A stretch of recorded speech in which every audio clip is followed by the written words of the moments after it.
We're starting with this image, which I will punctuate the lecture with. Liberty striding across the barricades, basically coming out into our particular space. Right? She looks as though if she takes one step further, we too will be trodden on. In fact, it's such a powerful image of liberty, freedom, and so on, that it has become the image of the Republic. And indeed, it was painted at the time when Louis Philippe was in power. He bought it and then not exactly put it in a cupboard, but put it in a back room. It was in another more or less back room during the time of the Second Empire. And it's only 14 years later that it will actually be bought and exhibited by the Louvre, because it was considered an incendiary image. Now, most people who actually don't sort of study French literature or French art often think that this is a representation of freedom or liberty of the 1789 revolution. Of course, it's not. It's the 1830 revolution. But the confusion is understandable because the 19th century and the late 18th century in Paris was characterized by a series of uprisings that we are really looking at. And you have to remember that we are only looking at the ones that were successful, in other words, where people managed to get together enough to overturn a government. You have to remember that in sort of 1830 in June there were revolutions. These were the ones that are documented in Les Miserables. And right up until 1870, when you finally have the Third Republic triumphing after the Commune uprising of 1871, do you get a republic, and this becomes the image. Now, this image is powerful because there's a certain ambiguity about it. It sits slightly uneasily between documentary and fiction, between reality and allegory. This person striding across the barricades looks like a real woman. In fact, she's sort of bare-breasted and has sort of hairs under her arm. Now, I mean, this was sort of considered absolutely scandalous at the time. You never depicted women with hair. Everyone knew that women were sort of so far removed from animal status that they were completely different from the animal species. Remember, that's this idea that Rousseau develops in the 19th century. So on the one hand, she's sort of an image of a real woman, bare-breasted and hairy, and on the other hand, he gets away with it because he actually turns her head to the side, and she has this wonderful Grecian profile. So she almost then becomes a kind of a Greek goddess, or the symbol, the allegory of liberty. So she's got those two aspects in her. But some people would recognise her as some of the women who indeed did mount the barricades at the time of the revolution. And in fact, by the time of the 1871 revolution, the women were blamed for everything that went on because there were too many women on the barricades. So this then is liberty. And it's really interesting that the Louvre, the French, of course, now with a socialist government, under François Hollande, have the idea that you have to sort of distribute culture to all corners of France. And so there's a tiny little ex-mining town in the north of France called Laon, where they've built a kind of succursale, or a sort of secondary Louvre. And one of the paintings that they have transferred up there as sort of, the essential aspect of French history is liberty. And of course, what happened, as one always predicts would happen, someone from the lunatic fringe managed to get through the security system that wasn't particularly well honed and scrawled in Technicolor all over the bottom part here. This was someone who believed that at least 9/11 didn't really happen. It was all a beat up by the Americans. There is good news, though. It has actually been taken away, but if you actually want to go to Paris and see this image, you can't, which is extremely annoying. Now, I want to look then at the events that led up to this powerful image being produced. Now, it's painted by Delacroix, the great artist of the Romantic movement, who we'll look at later on. What had happened in the meantime? Since the revolution that we were looking at last week, 1789, you had the fall of Robespierre, which we'd spoken about, the rise of Bonaparte to becoming the emperor, his final demise and exile on St. Helena, where he dies. And this is quite important because we'll be looking at the way in which Louis-Philippe manipulates the image and the glory and the charisma of Napoleon for his own means. He's followed by what happens at the defeat of Napoleon at the Treaty of Versailles. The Allies get together, the Prussians, the Russians, the Austrians and the British, and decide that they are going to put one of the Bourbons back on the throne. Now the Bourbon, Louis XVI, who was executed, who was guillotined, was a Bourbon from the great line of Louis XIV, XV, XVI. And he had two brothers. One who comes back onto the throne as Louis XVIII. Now the reason he's Louis XVIII and not the 17th is that Louis XVI and Marie Antoinette had a son who died in the Tower in Paris, and so in deference to this child, when Louis comes to the throne, he takes on the number 18. It's a bit the same with Napoleon III. There's no Napoleon II because that was Napoleon's son who also died in exile. Now it's quite interesting, he resembles very much his brother. He's sort of short, well, not particularly short, but he's really sort of fat and rather slow and not particularly charismatic. Now, he is very careful, and I want you to look at these coronation portraits because we'll be comparing them with Louis-Philippe in a moment. He comes back as a constitutional monarch. He decides, or he's forced more or less to rule with a parliament. And so even though he is going to be crowned, he's not crowned at Reims, at Reims. Right? This is the traditional place where the kings are anointed with the sacred oil, which was supposed to have come down from heaven at some point in history, and meant that the king has this divine right, and that he could cure people as well. All right? He avoids that by being crowned in Paris. Now, he actually dies. He's sort of is someone who is literally a basket case. He has to be wheeled round, and he's so enormously fat, and dies of what I've found was wet and dry gangrene. I'll leave that to your imagination. And anyway, his brother then comes to the throne. And this is where the problem is going to start. This is the youngest of the Bourbons, and he will be the last. Now, he's quite different. He was a dashing figure. He's tall, he's dark, he's handsome, he's quite charismatic, but arrogant, spendthrift, gambler, all of these sort of things that handsome men seem to have. And he decides that he is going to go back to the ideas of the Ancien Régime. In other words, divine right of kings. The king will override the parliament. He decides he's going to diminish any kind of voting power by 75%. He's going to make only people who are extremely wealthy are allowed to vote. And he starts out with a very strong censorship of the press.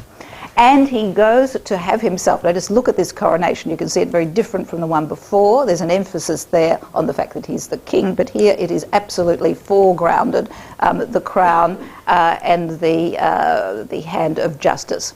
So he has himself crowned at Reims. All right, he's anointed with the sacred oil, and this painting is very interesting when we compare it with Louis-Philippe, who will follow him. Here he is on the throne, having been told that he's more or less infallible as king. It's being announced by the clergy, and the people who are surrounding him are the upper clergy and the nobility, all of whom will have their rights returned, and they'll be paid indemnity for the amount of time that they've been in exile during the revolution. All their land rights will come back. So in other words, his is going to be a regime which is going to infuriate the bourgeoisie, this rising self-actualizing class, who really is the main subject matter, I suppose, of much of the lectures that we're giving.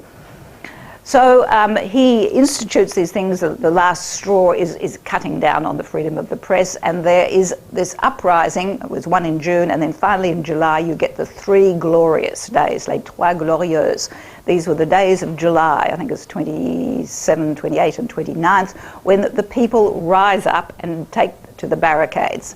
Now, what is interesting in the painting here then is that you can read it also from a documentary level, I suppose, with Delacroix showing us who was taking part in this revolution. You have liberty coming towards us over a pile of dead bodies, all right? There's a kind of triangular pile of bodies. She's coming out in a kind of wedge towards us, and this will be very different from another painting I'm going to show you in a moment. The people who are here are, first of all, you have someone who is an artisan, one of the people who would have been a gold maker or a cabinet maker, the people who were very important for the rise of luxury goods and the prestige of France throughout Europe, who were now felt that they were being discriminated against by this return to the old royalty. You can tell that this is what he is. He's got a kind of an artisan's apron on. He can't afford a weapon, so he's got a kind of a cutlass there. Now, often these people are wearing disparate types of uniforms, because this gives reference to the fact, if you look at this body down here, he's had his trousers ripped off. Can you see? So he's in the foreground, and even one of his socks is gone. So there's this idea that, okay, there's this idea of revolution, power, and return to the ideals of the revolution, but there's also a certain anarchy which is reigning, and the people who are participating are pillaging the bodies as they go along. So this is in many ways referenced by the sort of disparate, clothes that he has. Here you have someone who is slightly further up the social scale, as you can see by the kind of top hat and the bow tie.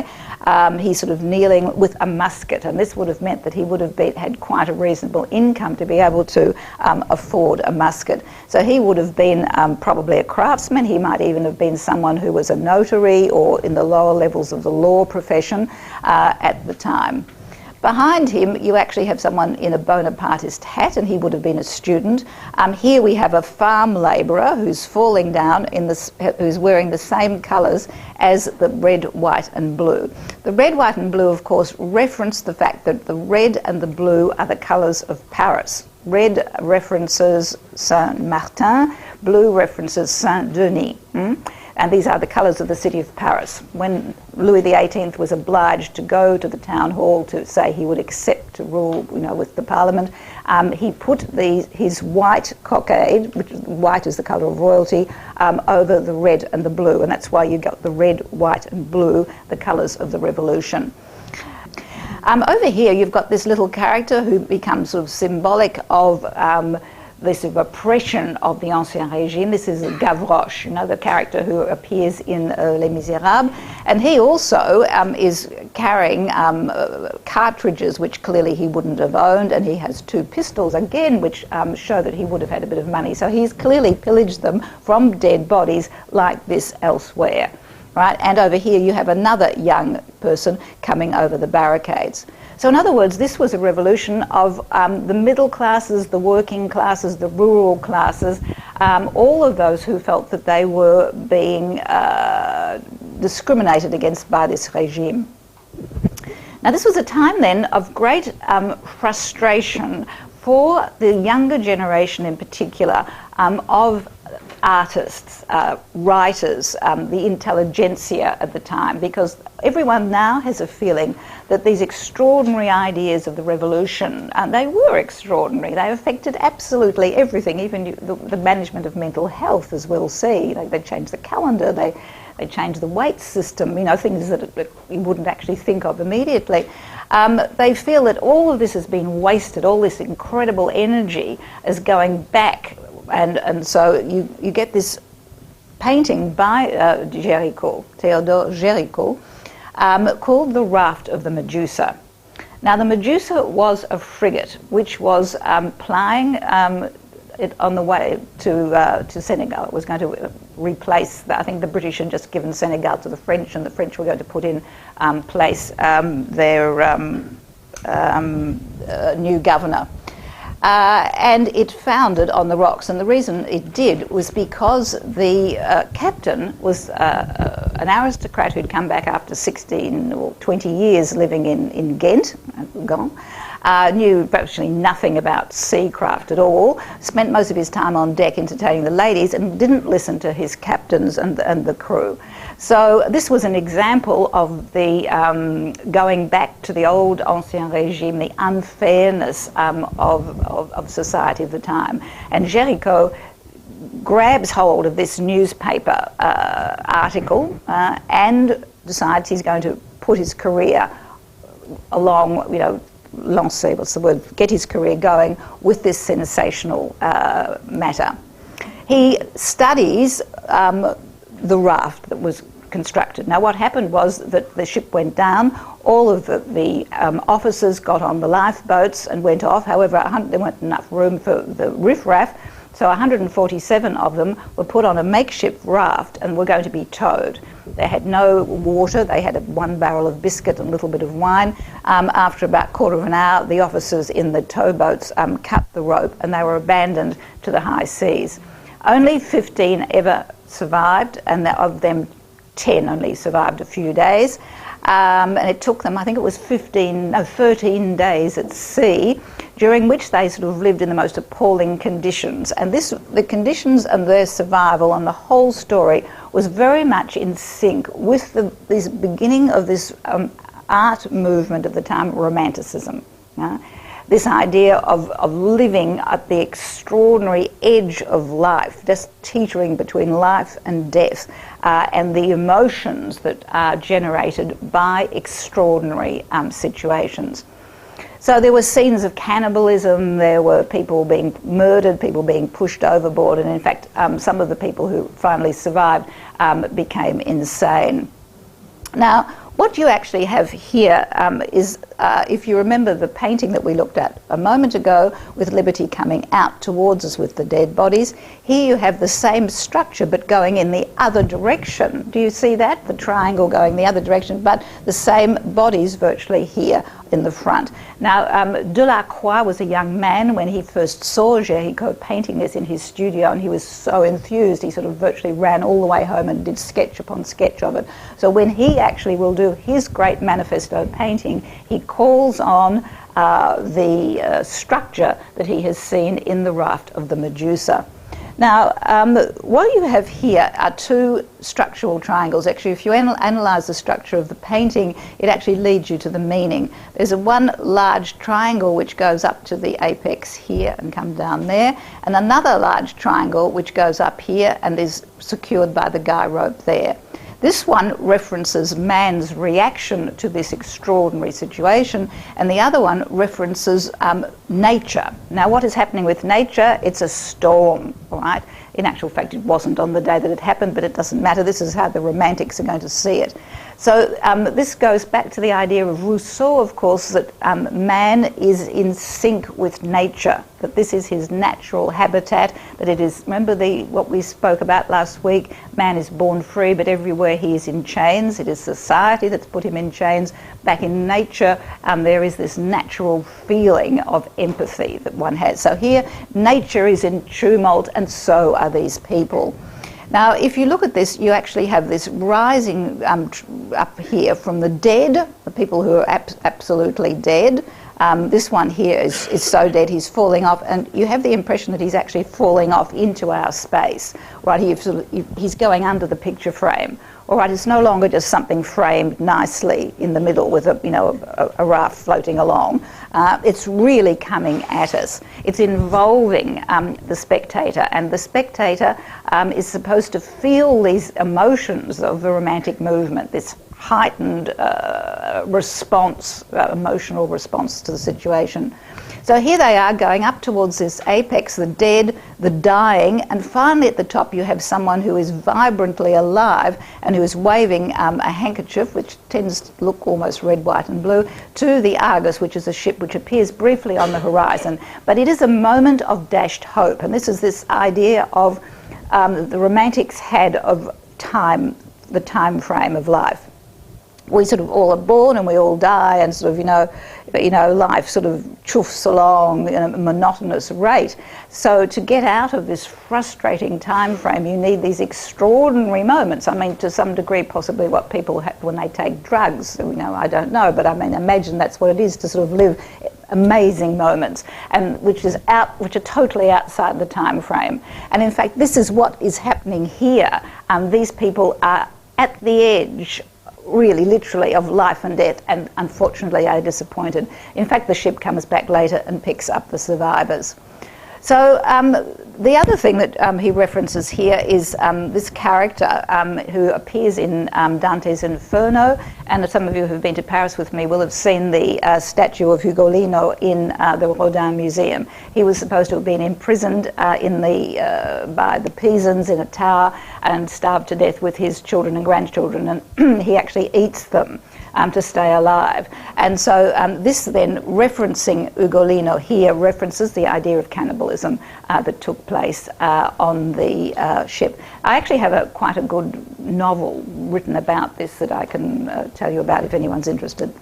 Now, this is very different, isn't it, from the painting which would have been done about 30 years before, 40 years, by David, the neoclassicist, who was looking at ideals, right? Neoclassicism talks to the mind, rationality. Now, we also here have dead bodies coming in, but they are horizontal, are they not?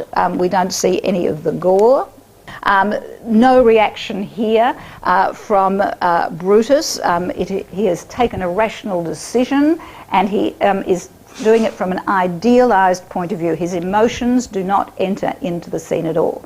Emotions, remember, are the field of women who are creating all over the place, hysterically, hiding their eyes, screaming, and all of the sort of thing that women obviously did at the time.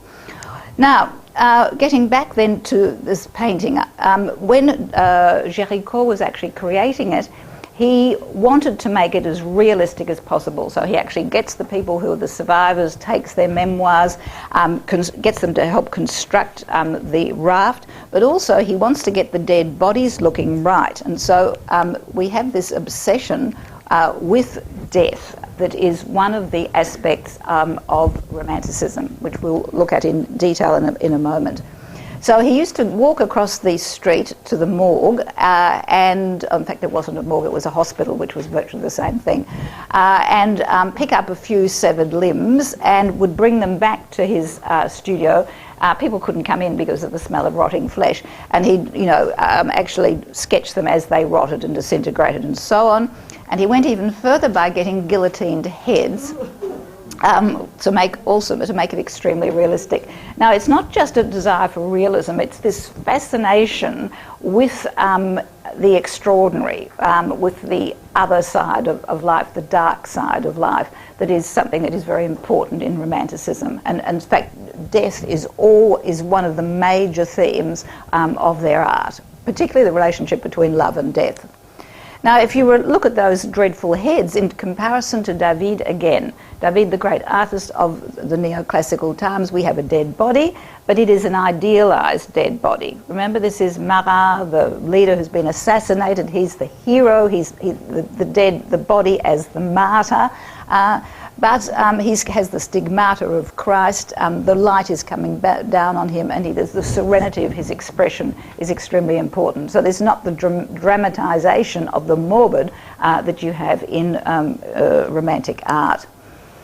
Now, Géricault died at the age of 32 or 33, and there was evidently a story of mental illness in his family, and it's quite possible that he spent a certain amount of time in the Salpêtrière, which was the hospital which housed the female insane, or the Bicêtre, which housed the male insane.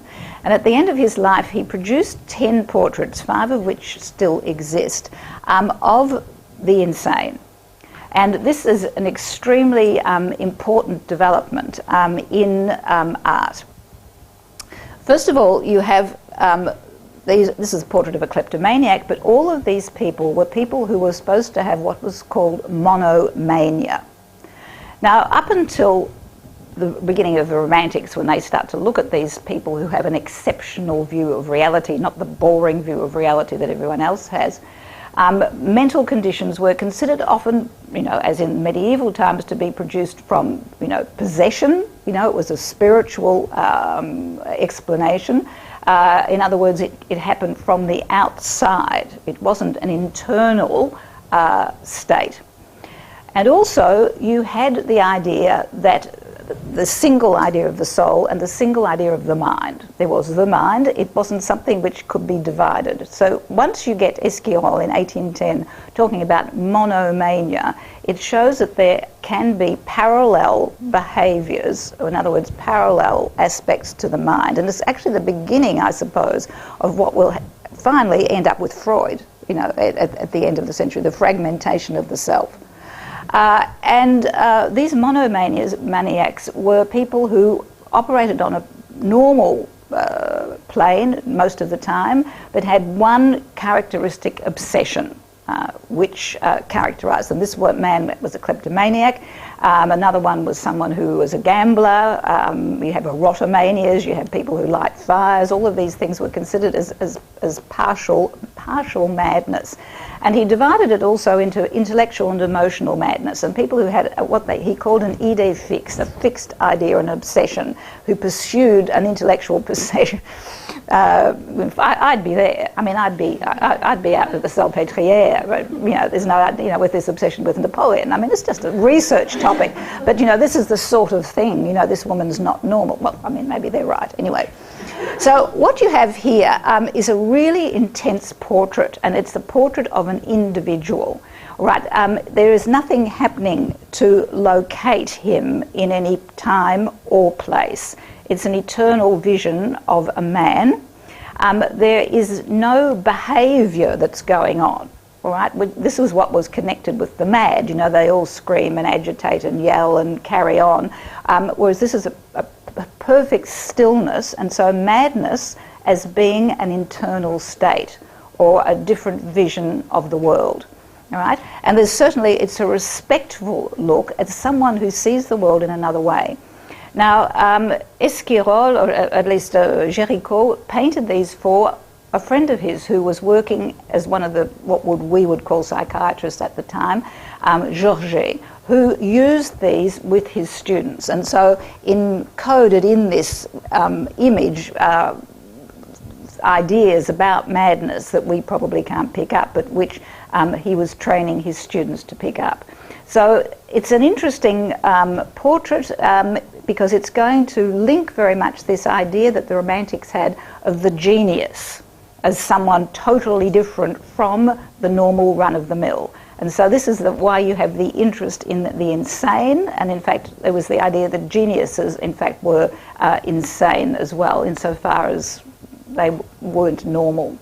So here's another portrait here. This is one of the monomania of envy, whatever that is, but this little, very much like the Dutch painters, I sort of find, all very Rembrandtish, like in the palette and the intensity of the look. But what is important is that she does not, none of these people meet our eyes. They are living in their own world. All right, and you will see the same thing when we see the portraits of the geniuses, the artists and the writers. You have to remember also with Romantic music, and I haven't got time to do this today, but one of the things that you always have with Romantic movement that anchors it is that you have a leitmotif or an idée fixe, in other words, a melody that keeps coming back, either in a different key or with different instruments. And this is very much the same idea in psychiatry of the obsession, the idée fixe. Now this was just simply looking at Salpêtrière. This is where good old Princess Di died in the end. It actually was built by Louis XIV. This is a chapel which is fascinating actually. Unfortunately we won't have time to go there, but I often take my students there because this idea that you should have people with different mental illnesses separated, and so to get into the chapel you've got all these different entrances. It's very, very old. Now, you know, what happens at the time of the revolution is that the insane start to be seen differently. We're looking back now at the revolution of 1789. One of the great doctors, who we would call again a psychiatrist, Pinel, is credited with having been the first person to cut the chains of the mad. Now, if you were deemed mad, you were sent first of all to the Hôtel Dieu, that was just opposite Notre Dame. There you were put, you know, in a bed with 10 other people. You know, I think there were literally 10. Some people who were diseased, some people were dying, some people who were really literally raving. If you survived that and you were thought worthy of living longer, you were then separated according to gender. At Bicêtre, you had the men. At the Salpêtrière, you had the women. So these people were then chained, basically, because they were considered as dangerous. So this is where you got the idea of the mad as being extreme. It had to be put away because they were dangerous. And in fact, the titles of Géricault's artwork has changed actually over the past 20 years. That fellow we saw as the kleptomaniac used to be called the fou assassin, the mad assassin. And he wasn't. I mean, he written in Géricault's work, it was he was a kleptomaniac. But the popular idea of the mad was that they were violent. So anyhow, they were chained up, and people on a Sunday, one of the things that you used to go and do, you would do two things. You'd go to the morgue and look at the bodies which had been fished out of the Seine, and then, if you hadn't had enough of that, you would go to look at the mad at the Salpêtrière. So what you have here is this idea of breaking the chains, and of course this is completely in sync with the ideals of the revolution, breaking the chains of tyranny, the chains of feudality, of servitude, all of these things. And so at this time, the mad or the insane move from being part of the legal structure, i.e. prisoners, and move into the medical structure and become patients, right? Which is an extremely interesting view of mental illness. And also, at the time of the revolution, they are no longer considered destitute. They're given separate rooms, and the idea was to bring them back to normality. Interesting. It was called moral hygiene. All right, so this is again looking at this. It's very interesting portraits. This one is actually in Ghent. All right, now going back again to this extraordinary painting with Liberty, with her dirty foot leading towards us, this very strong, earthy woman. You will note that in the background we have Notre Dame with the tricolour. Actually, you've got extraordinary eyesight as well as no cataracts and binoculars. You will actually see a flag up there, and we'll be talking about Notre Dame later on. Here we have the barricades, which would have been torn up out of the streets. And of course, the Parisians are very good at this. Even up until 1968, the students tore up the flagstones. One of the reasons why the centre of the Latin Quarter now has bitumen is because it was just too dangerous to leave flagstones there. They would manage to make a mountain out of it. And this, I just wanted to look at Paris at the time. It was a medieval city. It will, at the 1848 revolution, with Napoleon III coming to power, start to be changed into the city we know today. But at this time, it was a city unhygienic, racked or traversed by epidemics of cholera, typhoid, tuberculosis was rife throughout all parts. And through the centre of the Latin Quarter, there was a little river called the Bieu. It's still there, but it's actually been paved over, where cadavers were thrown into. The butchers used to throw in their bodies of the carcasses and so on. Here are people using it to dye colours, and people used to drink it. This is what the city looked like. There was no drains, there were no sewers. All of the offal was put in the middle, where it seeped through into the lymphatic level of water, so even the water out of the wells was contaminated. There was no light. The buildings touched at the top, and it was a very dangerous city. This is why Napoleon III is going to really clear the centre out. I wanted to give you a view of what Paris looked like in the 1830s, the Ile de la Cité. So here you have a densely populated working class, thriving working class centre with all of these buildings with little alleyways that go in and out. There was something like about 30 chapels or churches. Of course, there's none now except for Notre Dame and the Conciergerie, the Sainte-Chapelle. And the bridges over here, of course, were built up with wooden houses, which periodically burnt down. In fact, these were usually wooden bridges. So when Haussmann is going to go through in the 1850s, of course, there's Notre Dame, and of course, as you know, there's a huge area in front. All of this would have been pulled down.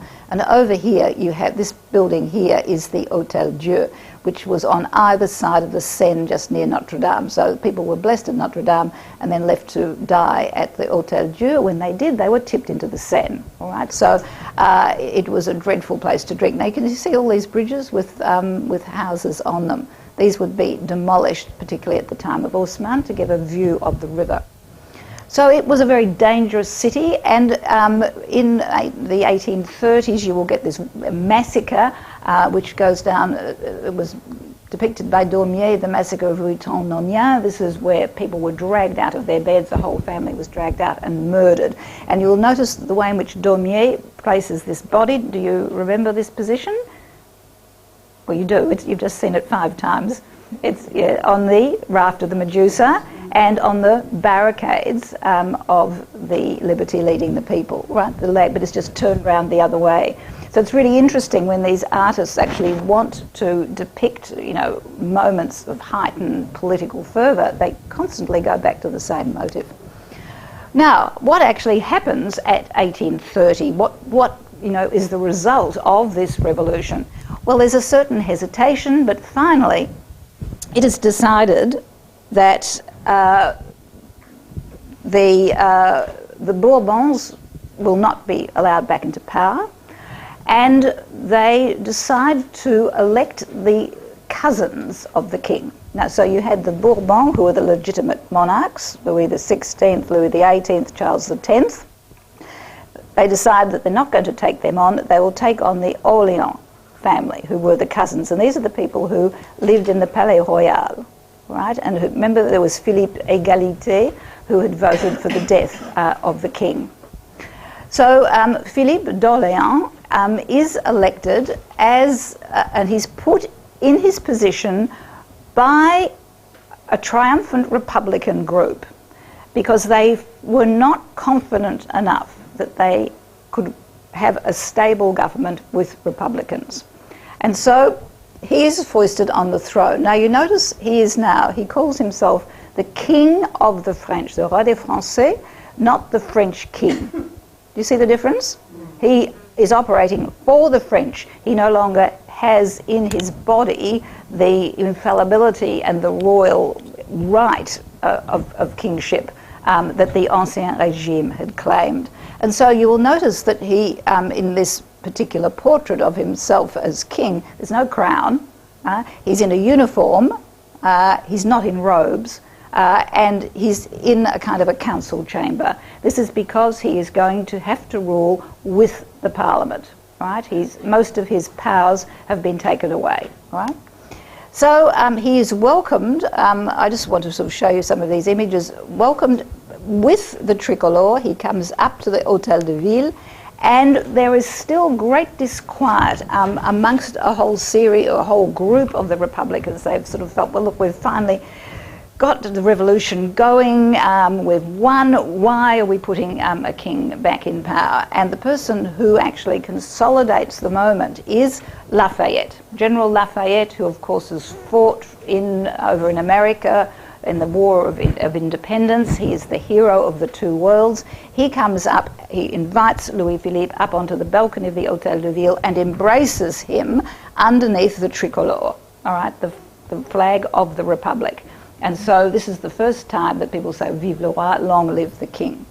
Now, Louis-Philippe is very aware that during all of his reign, he is there on a knife's edge. And this is going to affect very much the way in which the city of Paris is structured at the time. I want to very briefly look at that before we go into looking at the idea of the self that is going to emerge from this period, which is seen as a period of stagnation, not of tyranny or oppression, but more or less stagnation. And what do the artistic elite make of this king who's not really a king, who says he's a citizen? You know, he gets around with an umbrella instead of a sword. So there's this whole ambiguity. They accept him because he's not going to be a king with tyrannical rights, but at the same time they sort of belittle him. He's a quite clever man, actually. He's being re-evaluated now by historians. And when the kings actually came in to be crowned or to be invested, they always came in, if you can just sort of think of this map of the city of Paris, I should have given you one. They used to come in from the northwest. They travel from the northwest. Why? Because they'd be coming from Saint-Denis, which is the mausoleum of the kings of France, down across through the Champs-Élysées, where you actually now would have the Arc de Triomphe, which didn't exist at the time, and then down to the Te Deum at Notre Dame and to the Tuileries. In other words, this is the route which talked of royal, the ancient sort of lineage of royalty, the royal power, prestige and privilege. Louis-Philippe, and it's also the part of Paris that belongs to the wealthy, and it still does. There's still this divide between the east and the west of Paris. So he purposely arrives not in a carriage, surrounded by his sons, and let's face it, he had a few. He actually had 6. There's only one of them was dead by this time. There's only 5. He arrives from the east. Now, the east was the working class quarters of Paris. It was a very risky thing to do. He could have easily been assassinated. He was going through the Republican quarters. This is the Bastille, of course. This is where he comes through. Surrounded not by a royal retinue, but by his son. So, in other words, he's establishing the bourgeois values of the family. My family, not necessarily the royal family. And in fact, it works a charm. He is actually lifted off his horse by the workers and carried to the Hôtel de Ville, at least to Notre Dame, to be invested. And when he is now sworn in as King of the French. Now, can you see the difference in this particular painting? You no longer he is hailing the crowds himself, but who is in the audience? These are the people from Parliament. They're probably lawyers. They're the bourgeoisie, and you have a few ladies up here nicely dressed applauding, but you do not see any of the aristocracy, and you do not see the church. And one of the things that Louis-Philippe does is that he makes the Catholic Church simply one of the religions, but not the state religion. In other words, he's following very much in the footsteps of Napoleon. Now, this uprising in 1830, just very quickly, sparked revolutions elsewhere. You had the revolutions in Belgium for the separation of the way in which it had been set up, and the revolution in Warsaw, which of course was put down very heavily by the Russians. But these revolutions, particularly the 1848, that we'll look at more in depth perhaps next week, because I'm not going to quite get there today, were catalysts throughout Europe for change. And in fact, France, right from the time of the revolution, then through Napoleon, was the instigator of these ideas of turning over the old world and the old regime. They were a very important, what would I say, sort of igniter of liberties. So here we are back here. Now, again, if you look in the background, you have this fellow here with the tricorn hat. Oh, there he is over there, actually. And these often were students who were very loyal to Bonaparte or to Napoleon. Now, what had happened, of course, is that Louis-Philippe realised that he'd only got to power because he was the best solution to a situation where there were 3 power groups. There were the Bourbons, all right, his cousins, all right, remember Louis the 16th, 18th, Charles X, all right, they're the legitimate monarchists, so that's one block who are against him. You've then got all of these people who are now in 1830 looking back with nostalgia to the time when France was triumphant. France had lost power under the return of the Bourbons. And so they're looking back. There's the old soldiers who sit round and remember, the great triumphs of Jena, of Austerlitz, of Marengo. And of course, you've got Napoleon scribbling his memoirs on St. Helena and becoming bestsellers. Remember, we talked about the importance of biography and memoirs as making your ideas of virtuosity reach the public. So the third group that he's battling against, of course, the Republicans, who think, what the hell, all of this work, and we've still ended up with with a king. So he's on a knife edge, and he has to juggle these different groups. And probably one of the most powerful groups is going to be the Bonaparte group, all right, who are looking back towards the past, this nostalgia. And so what Louis-Philippe cleverly does is he sort of shadow boxes Napoleon's image, and he takes on Napoleon's image and fates him as a great Frenchman, right? Not as Napoleon the genius, not as Napoleon the person who instituted all these changes in society, but to show the greatness of France.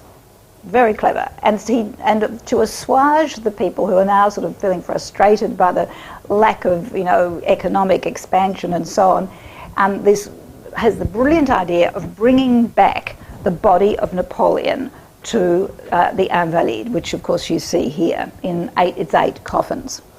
Now, this was known as the retour des cendres, the return of the cinders. Now, of course it wasn't cinders, people weren't cremated in those days, it was a body, but the use of this word cendre relates very much to the Roman times, of course, when you had the ashes of the ancestors above the door. So the cinders or the cendre refer to the kind of this idea of a kind of emanation of greatness which is going to come back. And they convinced the British at a price that they can take the body. And so in extraordinary ceremony, one of the princes, I think it's the Prince de Joinville, one of Louis Philippe's sons, goes out on the belle poule, the good chook, I could have chosen a better name, and bring the body here. And here you have a series of paintings of the ceremonial taking of the body of Napoleon. And here it is put on the ship near the Bastille. Now this actually is another monument that Louis Philippe will have put up. He puts up a monument to the people who had fallen in the 1830 revolution, the revolution that put him to power. So the one, and it's put on the place where the Bastille was. All right, so he's trying to sort of harness the ideas of revolution as well and placate the revolutionaries, right? So here we have Napoleon under the Republican flag, which is really quite interesting. And finally, this enormous procession with thousands or millions of people massed in a cold, wintry day. And he's brought back, I think, on the day when he would have been crowned. So it was in December. And here you have all the white horses parading along the Champs-Élysées with this enormous coffin with N's and B's. And all the way along here you have statues relating to all of the great victories. Now, I mean, this was really, it could have gone other ways, couldn't it? Because you have, of course, Napoleon III, Prince Louis Napoleon, who's in exile in London, who's been trying to get back and take power. So it could have worked against him. But Louis Philippe is actually a very cunning man.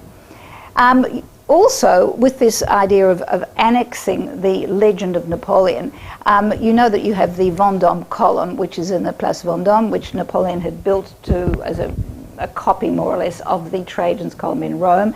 And on the top of it, he had a statue of himself as the lawmaker. Right? This is, he's no longer he's not a general, he's something beyond that. He's a statesman, he's the statesman of Europe. Well, of course, what happens when Napoleon goes to Elba and the Bourbons come back? Well, they take off the statue and they put up a fleur-de-lis. Napoleon's back from Elba, take down the fleur-de-lis, he puts his statue back up again. Then, of course, he goes to St. Helena, and so up goes a white flag with the fleur-de-lis on it. So they haven't actually had time really to sort of think about another statue when Louis Philippe comes to power. And he decides that he is going to take down references to the Bourbons, his cousins. After all, you wouldn't want the family there, the in-laws there, would you? Let's face it. And so he puts up a statue of Napoleon again. But it's a different Napoleon. It's the Napoleon of the legend. It's the Napoleon of the little corporal, the Napoleon that used to appear in the little statuettes that you could buy in the local markets, where people had a statue of the Virgin Mary on the mantelpiece, and the other end they had a statue of Napoleon. It's the little man in the greatcoat with the tricorn hat, with the customary hand in the waistcoat. And he is seen simply as a soldier. Right? So it's annexing the glory of Napoleon and the kind of the popular vote in many ways, the sort of degraded image of Napoleon, our Napoleon, and taking away all of the Bonaparte pretension. I'm not quite sure if you can see it, but that's actually what he's trying to do. Of course, this eventually, when Napoleon III comes back to power, he puts the original statue back up, and the whole thing then is pulled down in the 1871 revolution. By the way, it's now back up again, and you and you actually have a replica of this. So who knows? I won't go on with that. Now, the last thing that he does a lot of other things, is that you get these great squares, right? The Place de la Concorde, which was a royal square. All right, this is what you used to have in Paris, where the royalty could parade. And there used to be a statue of Louis XV in the centre. At the time of the Revolution, the statue's pulled down, and the guillotine is put there, and a Statue of Liberty is put there as well. Well, not the Statue of Liberty, a statue representing freedom. Of course, it is pulled down, and when the time of the Bourbon, they try and put back a statue. However, Louis-Philippe decides it is not appropriate to have this sort of statue. He wants it a neutral place, and so he calls it the Square of Peace, Place de la Concorde, or Harmony, and he puts up this obelisk, which has been given to him by the ruler of Egypt. All right, so it is a monumental space now, showing foreign relations that he has set up with the rest of the world, and it no longer speaks of any particular regime. So he's trying to build up a monumental city that to some degree references all of these different aspects of politics. And it's he who sets up these fountains as well. Now, he's not popular, is poor Louis-Philippe. People see him as boring and fat. He's got 10 children. He's got a very, very sort of pious Roman Catholic wife. He just isn't particularly edgy. Everyone longs for the sort of Josephine and the hairdos and the woman's weekly approach to royalty. So he actually starts to be parodied now by Daumier. And Daumier shows how he starts out, and he ends up being a pear. And this is shown in one of the windows of the printer's shop, and the printers are marched off to prison. Daumier manages to escape with a fine. But it does show this extraordinary frustration with the banality of life at the time. And this is what the Romantic movement, which reaches its height in Paris, in France, in the 1830s and 1840s, is all about. It's getting away from the monotony, the boredom, the mundanity of France, with this regime which is neither one thing nor other, with the ideals of the revolution which just seem to have come to nothing. Their energy seems to have collapsed. And so, of course, this is this movement which was inspired by Jean-Jacques Rousseau, whom we looked at last week. Now, Romanticism is a pan-European movement. It starts in Germany, and I think this is one of the best examples of the romantic self. The self lost in contemplation with nature. You can't see this person. The infinite nature of nature is totally absorbing him. The isolation of the individual. All right, it's now what Romanticism is really looking at is all of the emotions. It is very much against the idea of rationality that you had in the 18th century during the time of the Enlightenment. Romanticism is against reason, it is for the feelings, it is for sensitivity, imagination, and all of those things. Now, it is called Romanticism because these group of artists, writers, musicians, architects are looking to distance themselves from present-day France as much as possible. And so they distance themselves in time. They look back into the past because that was when France was a pure race, and they also are going to distance themselves geographically by going out and fighting for noble causes, and also going out and beginning the study of the other, the Orient. So here they revert to medieval times, and that's when people spoke Romance as a language, which was a Latin language, and so you get romantic coming from that. Now they turn in particular, one of the greatest themes of Romanticism, and where we get the idea of, oh gee, I'm romantic, from, is because one of the great themes was love, right? But it was also always a platonic kind of love, or it starts out as great passion, But the problem for the Romantics was that you have to make sure that you maintain your feelings at a level of exaltation. And you cannot allow yourself to fall back into a continuum.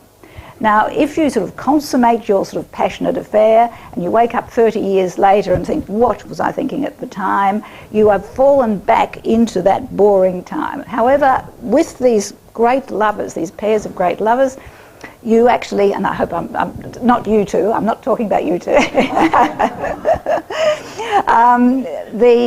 These great lovers, you have Tristan and Isolde, Romeo and Juliet, and here we have Eloise and Abelard. Of course, he's of course has an affair with his pupil, is castrated, and he becomes an abbot and she becomes an abbess. In fact, he was attacked mainly because of his doctrines, which were against the central doctrine of the church, and the sort of, this is a sideline, but it's gone down in history as the separated lovers who therefore continue to feel great passionate feelings for each other.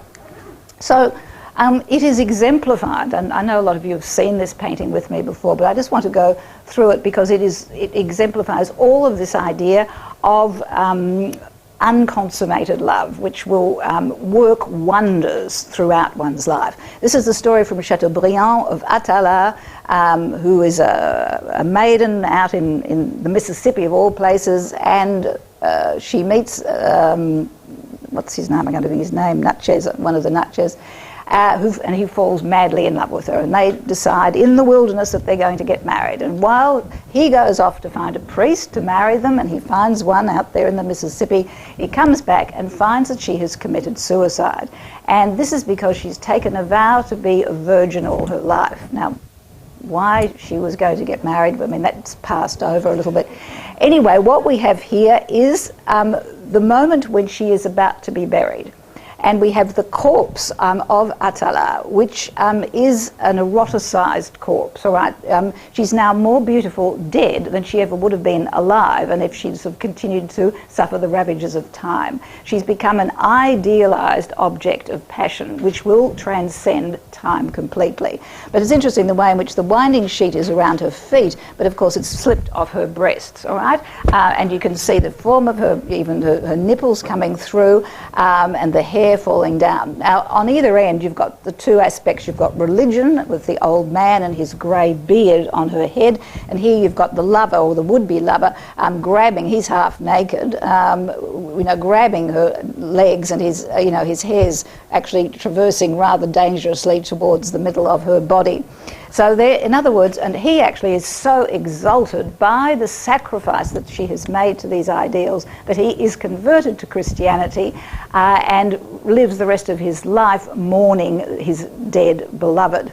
And of course you can tell that through her death, salvation, of course, you see the crossed shovel, which is going to actually put her under the earth, up through the cross that she has here, up to heaven, which goes through the cave where she is being buried.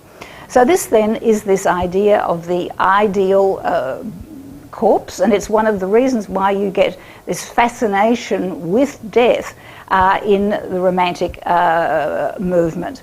The other thing that happens, of course, is that now that you have the main hero of the art, and particularly literature, as a man who is now shaking at the knees with emotion, crying buckets and being indecisive and tearing his hair out, well, that's what women used to do. So, I mean, what happens to the Romantic heroine? Well, she has to disappear. So it's either madness, convent, suicide, or just simple death. But also you'll notice that you get the idea of morbid coming from this, because morbida in Italian, of course, means soft, and the corpse was supposed to be soft. They really were into this sort of thing.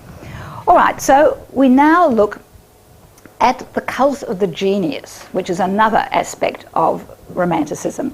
And this, again, is this idea of the individual. All right, this idea of feelings being paramount. It's no longer the reason dominating it all. And this is, remember we talked about these virtuosi last week. Here we have Niccolò Paganini, right, who produced himself as someone who was related to the devil.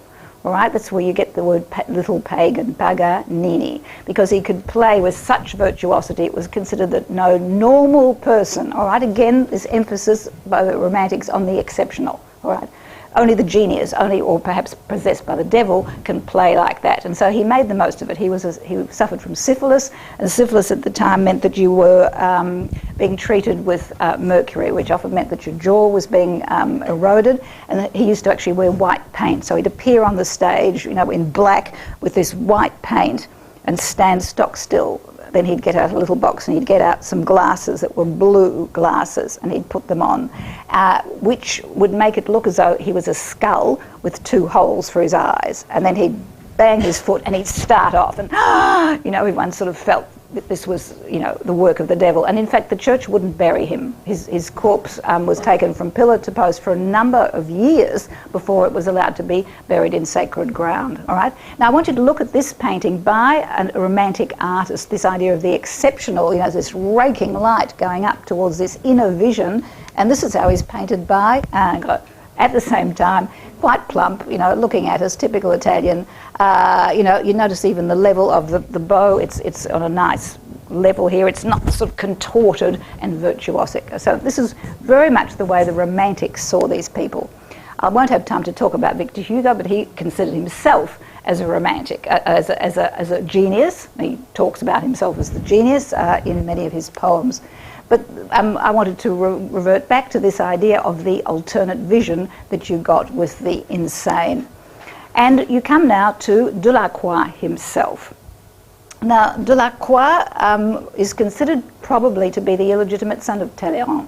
Remember, whom we saw last week? It makes sense. He's a spitting image of him, and his mother, his real father actually worked in the diplomatic corps and was away at the time when he was conceived, so there is a possibility. And also it would explain his very early success. He's always had his paintings exhibited at the Salon. Now this is the romantic image of the artist as genius. Again, there is no narrative. You can't place him in time or space. It's against a blank place. It's just the head of the man who looks at the world in a different way. This individuality coming from an inner state. And this is what I'm talking about basically with Romanticism. Now, the Romantics throughout all of the movement, whether they were artists, writers or musicians, were fascinated with certain topics. And this was the title of a poem written by Lord Byron, The Death of Sardanapalus. It relates to an Assyrian tyrant who is besieged. His town is besieged. He finally has to put himself to death. He's going to do it on a funeral pile, but he's not going to go by himself. He's going to take with him everything that he holds dear, and that's his horses, his pages and his concubines, more or less in that order. And so they're all going to be slaughtered one by one in the most gruesome way. Now this is typical of Romantic art insofar as you have these diagonals that rake up the plane, which sort of destabilise your sort of sense of harmony when you're looking at it. Your eye is moving constantly one way or another. The colours also are dotted around. There's another diagonal that goes up here, and you actually feel quite agitated looking at this. And of course it's this idea of sensuality and death. The ultimate possession of a woman is basically by slitting her throat. There was huge amount of outcry when this painting was exhibited, which again makes one think that he had special patronage to be able to do it. The Romantics, of course, were very interested in the great causes, particularly the great cause of the War of Independence of Greece against Turkey. Turkey is seen as the other. Islam, all the people who were Islamic were cruel, anyway, all right, well, he's depicted in the background, and what you've got people who've been massacred at Missolonghi, and here she symbolises Greece just the way liberty, of course, symbolised liberty. But again, she's a rather sort of eroticised sort of symbol of Greece. She's standing there like this, sort of half undressed with the clothing, rather skimpy clothing, rather clingingly arranged around her. But the Romantics were fascinated by great causes because it meant that they went out and were in fear of death. In fact, Byron did die at Missolonghi for their ideals. So this idea of the brotherhood of Romanticism across Europe. Of course, the Romantic par excellence was a great friend of Delacroix, Chopin. And here this is possibly sort of the epitome of the romantic portrait.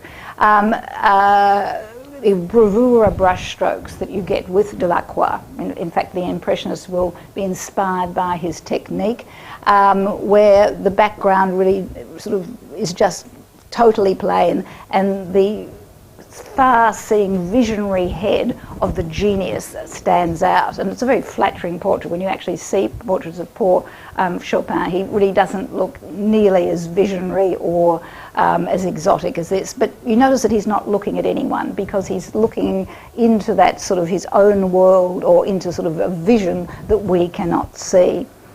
Now, he, of course, fell into the clutches, fortunately. You know, you get these genius people, falls into the clutches of someone relatively practical, and this was Georges Sand, who, in her own way, was quite extraordinary. She flouted all of the ideas of the time. She starts out as Amandine Lucille Aurore Dupin, then she marries an old fellow who is the Baron du Devant, finally sort of leaves there and starts out a scandalous life as a writer on her own in Paris with her 2 children, all right, and takes up the name of Georges Sand as a nom de plume, because it's very difficult to be able to circulate as a woman, so she adopts male attire, it's trousers, which only in the last couple of months have become legal to wear in Paris. You will have noticed that up until now you actually theoretically were supposed to have a piece of paper saying you could wear trousers. And of course smokes cigars. But she spells her name Georges without the S, which means it's a male name, but it sort of isn't. So she plays with gender, transgender, but that's all she plays with. She has a huge number of lovers, all ages. When she's young, she has men who are older, and when she's old, she has men who are younger. She also has quite a long lesbian relationship with one of the great actresses of the time, Marie Duval, and she writes about all of these people whom she has affairs with. If you read her writing, you actually know an awful lot about the ins and outs, so as to speak, of a lot of the great writers. All right, now she actually will look after, she lives with Chopin for I think it's about 10 years. In the end, they fall out badly, and she's not even at his death. But in the meantime, she's written this series of romantic novels, which I don't recommend you read, one of which is Indiana, which is vaguely autobiographical, about a woman who's married an older man, finally is seduced by a young bounder, goes to London, finds that he's got another woman, is about to commit suicide, as you do, when the English cousin, who's always been in the background, Thomas Brown or something, finally comes down the stairs and says, "Don't do it, old girl, I've been in love with you all this time." And so he pulls her out, and they go back to the island and decide that they'll commit suicide together. And this is where he's about to throw her over the edge, but the last chapter's okay because they've decided not to. But this is this all chapter after chapter is the exaltation of forbidden love and so on. Now, very quickly, we're now looking at an architect, a very famous architect, Eugène Viollet-le-Duc, and we're looking at Notre Dame. Right now, at this time, you have Victor Hugo, who sees himself as the great artistic genius, writing Notre Dame de Paris, which is about the cathedral, Notre Dame de Paris. The English translation, the Hunchback of Notre Dame, is very misleading. The Hunchback, who you will see here, is really just something to get a narrative going. You've actually got at least a third of the novel is about the problems of having great architecture of France, which is actually disintegrating before their eyes. And Victor Hugo publishes it, hoping that the government, which was actually Charles X at the time, will do something about regenerating these monuments that by now in the 1830s are seen as the essence of Frenchness, all right? They belong to the Romantic movement back when romance in medieval times was prevalent. And so Viollet-le-Duc is commissioned to restructure Notre Dame, and he restructures the Conciergerie and the Sainte-Chapelle and what else? Vézelay, Carcassonne. In fact, all of the monuments that you see and think are Gothic are actually romantic reconstructions after the ideas of the Gothic by Viollet-le-Duc. He was someone who took extraordinary trouble with his work. He's an archaeological architect, if you like, but he's very controversial in the fact that he decides that the architecture of the Gothic should always be brought back to one age. Now, Gothic, of course, evolves from the 12th to the 13th to the 14th, sometimes to the 15th century. Viollet-le-Duc chooses the 12th and therefore brings everything back to the 12th, which means actually getting rid of all those other centuries. So this is this new idea of renovation or reconstruction, which is a very controversial idea. Anyhow, when you get these extraordinary animals up on Notre Dame, they weren't there at the time at all. They're part of the Gothic imagination of the Romantics, this idea of devils frequenting, coming out of the dark night of time. And of course, being a romantic and being a virtuoso, he actually manages, when he finally builds this spa, which of course was never there in the first place, but anyway, and so he ends up with an edifice that never looked like this. I mean, Notre Dame never at any stage actually looks like the way it did today.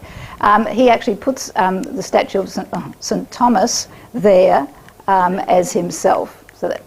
Now, just very quickly, because I'm actually running out of time, there's Delacroix, this idea of the romantic going elsewhere to find some kind of meaning in life, because France being stultified, lack of energy, lack of creativity, of idealism. So he actually goes on a diplomatic mission and is absolutely stunned by what he sees in Morocco. And this is when he goes to Algeria and paints the women of Algiers. And this is going to be the beginning of Oriental paintings, which have been, a lot has been made of with Said in his Orientalism, which is now being looked at again as being over the top.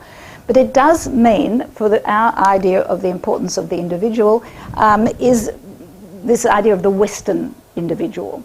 All right, you are now going to get these images of, particularly of women who know their place. All right, this is a woman who's totally inert. Do you see what I mean? She's just a pile of flesh. There's no spirit, there's no intellect, there's no worry about her asking for the vote or asking for education or any of these things like that. She's just a body which is being prepared for the bed of the Sultan. So this is really basically women's role, and there's this kind of contrast between the black slave and the white slave, which is supposed to make her look even more desirable and so on.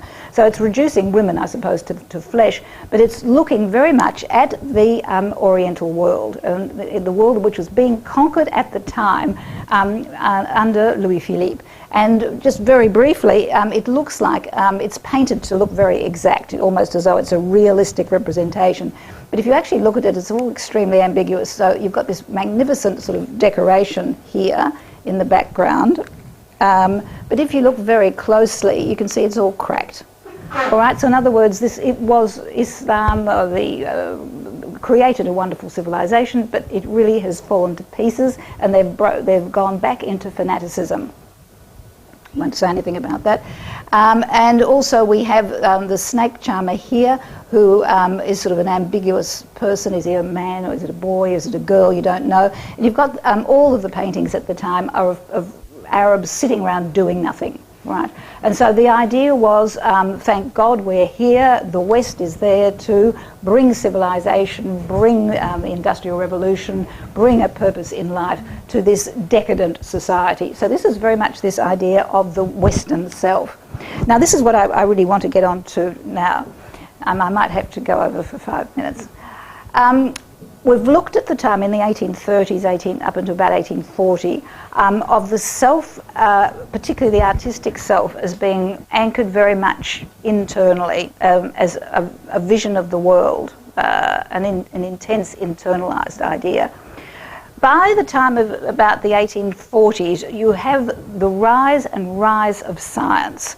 And it's going to mean really the end of the Romantic movement. People are now looking outwards. They're looking towards the future rather than towards the past. They're looking towards groups of people, you get socialism and so on, as opposed to the individual. And you get all of the beginnings of the different scientific groups that we know today. You're going to finally begin with, at the end of the century, you'll get sociology and so on.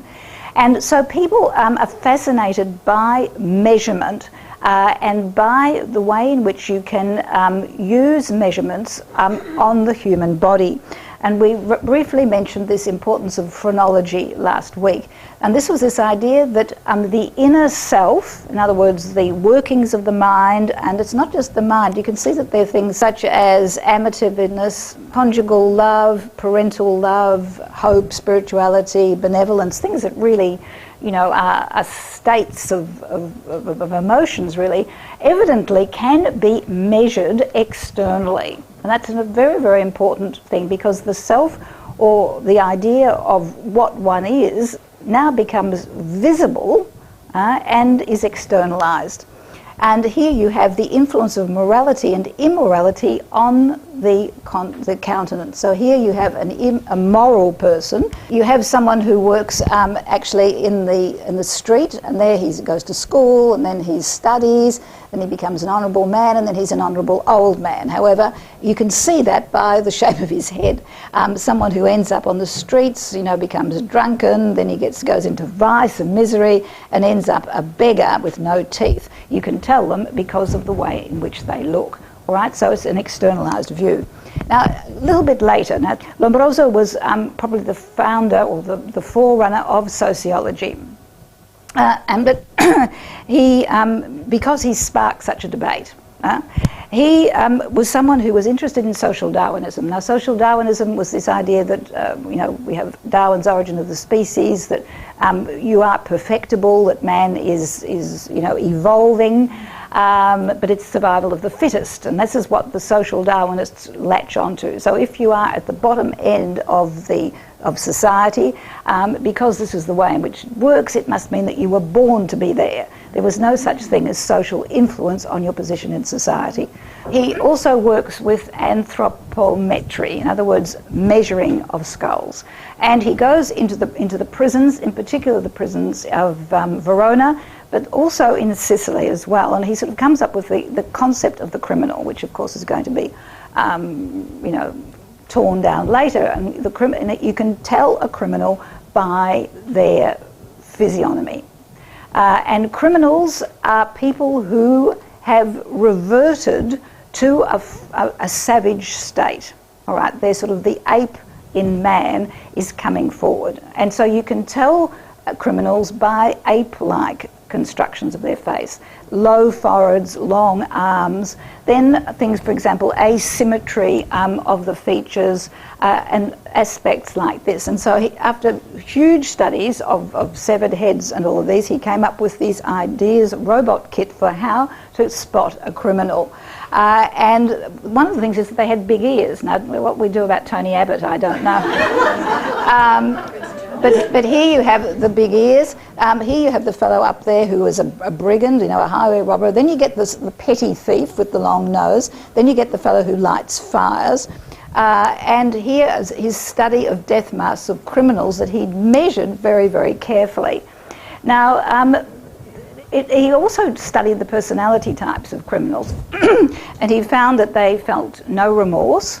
That they had a different sensitivity to pain, and all of a whole raft of ideas which are really actually quite interesting. I mean, if you actually look at studies of criminals who are pathological criminals, I mean, they do actually have some of these problems.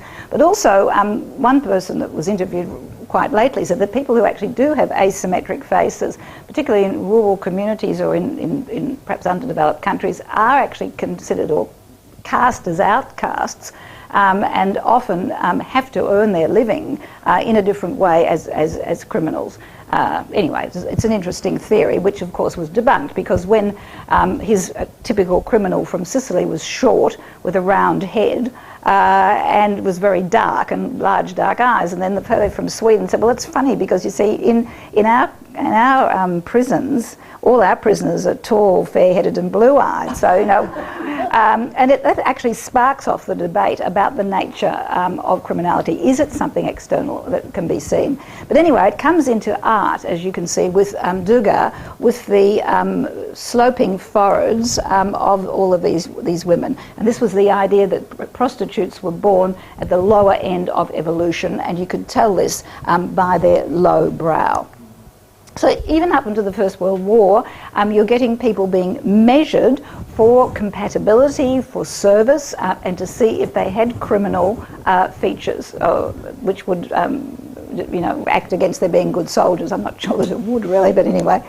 Now, at the time, and I'm sorry I left things this a bit late, you're also getting a really interesting development scientifically, which is the development of photography.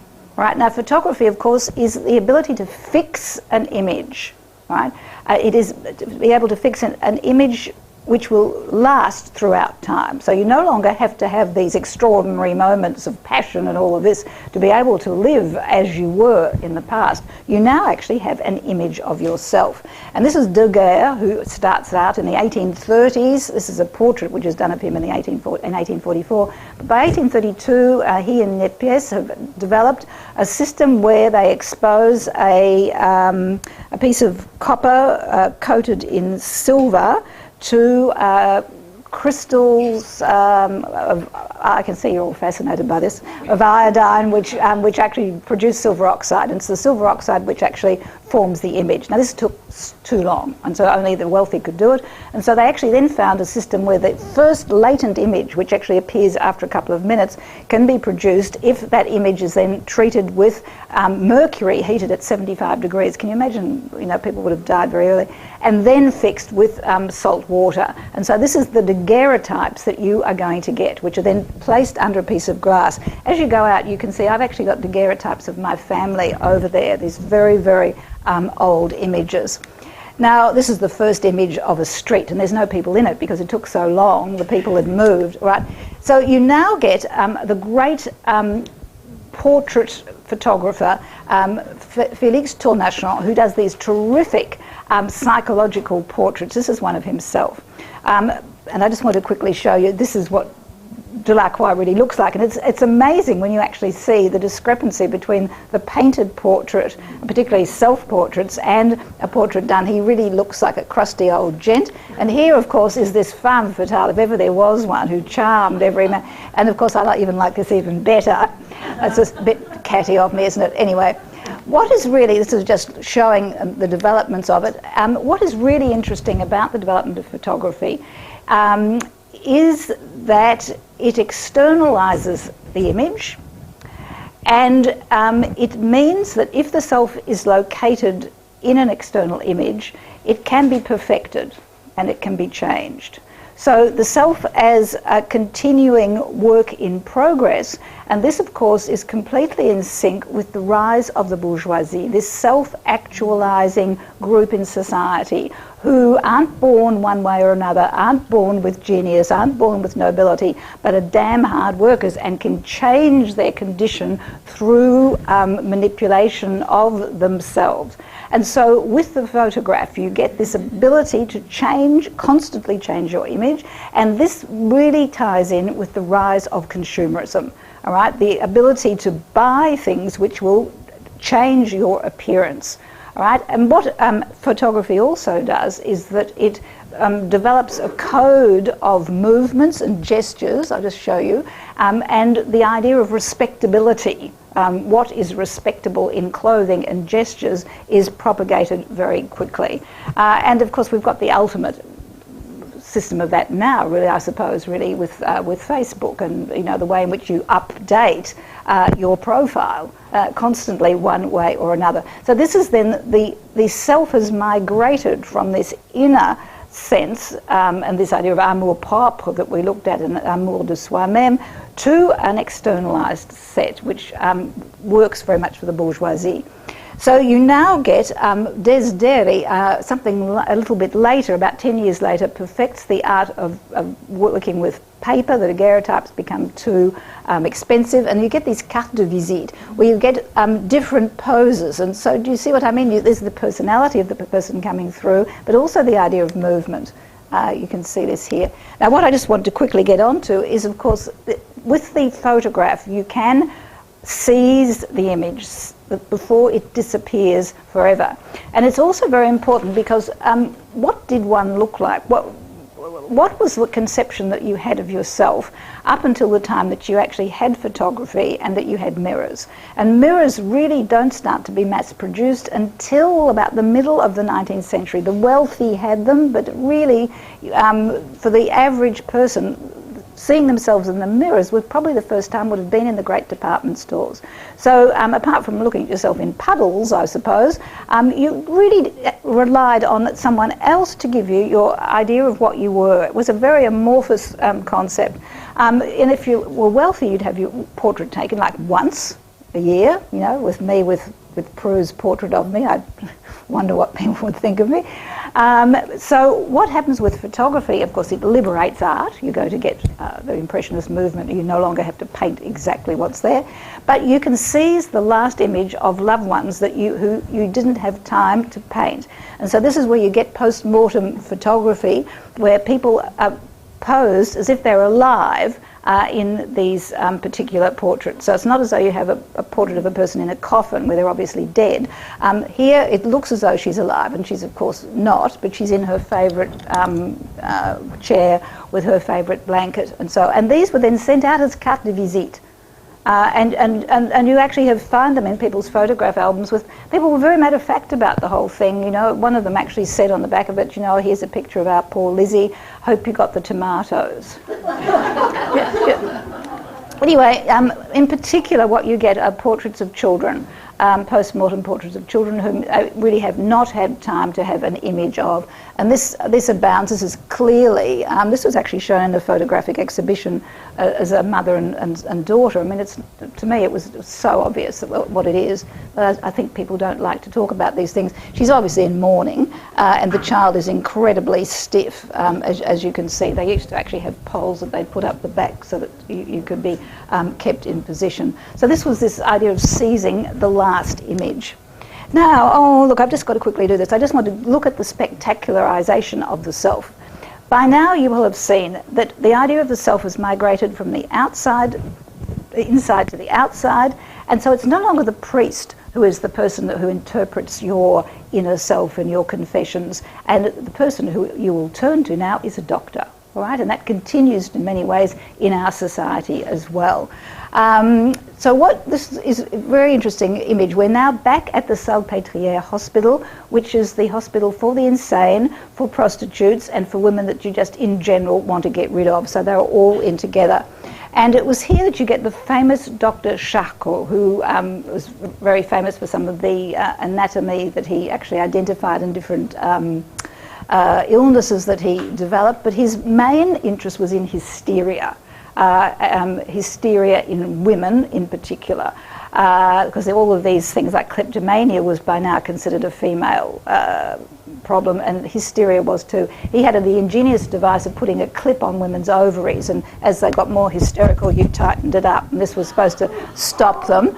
But then it gradually sort of evolves that he becomes famous for his study of hysterics.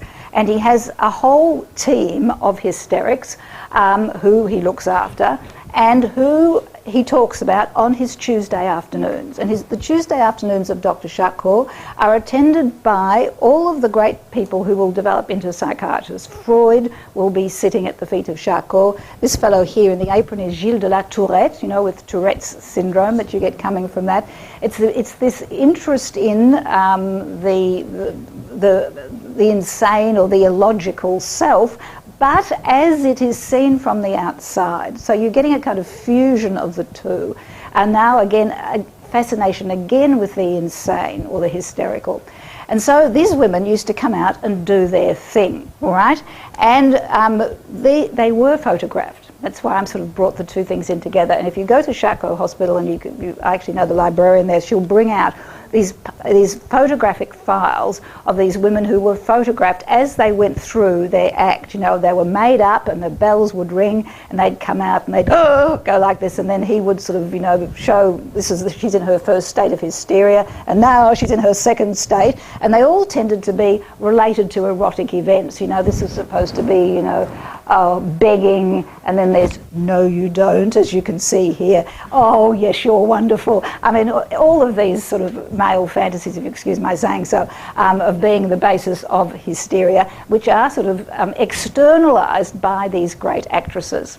And speaking of actresses, we actually have Sarah Bernhardt, who of course is the great actress who tours throughout the world, the United States, even comes to Sydney and actually makes that immortal statement, you don't know what dreadful means until you've played Sydney on a Saturday night. She actually manages, even here, she's managed to sort of sit like this, you know, which is always a good trick to get rid of the wrinkles. She goes along to these Tuesdays at the Salpêtrière to see the exhibition, the theatricality of madness, and produces it on the stage as well. Up until then, how did you know what the mad were really like? And she pushes it further. When she has a dinner party, quite often she would welcome guests in her coffin. And the idea was that she was going to be there for a long time, she ought to get used to it. And so you would walk in and there'd be dirge-like music, flames going, and flowers on top of her as well. I mean, it's really theatricality pushed a bit far, but I thought it brought together these ideas of morbidity, photography, and this idea of the self. So, by 1848, things have gone badly. There's another famine, there's another uprising, which I'll talk about a little bit later, and Louis-Philippe goes off the well-worn track back to London in exile, and Prince Louis Bonaparte will be elected by basically the rural sections of France. It is the people in the provinces who still remember the glory of his uncle. He comes in with a landslide victory over a great poet, Lamartine, and so on. And he will then reconstruct Paris as a theatre for the self. And we have the opera building, of course, but it is the inside which is so important. All right, the self now is something which must be exhibited. All right, you have to be seen to be believed. And so you now have all of the bourgeoisie who have no status but just have a transient, perhaps, hold on fame. They must be seen in these buildings. So you're going to get all of these magnificent buildings with staircases, you're going to get the crinolines, the light fitting, everything is going to create an extraordinary image of the self as it progresses on this amazing stage.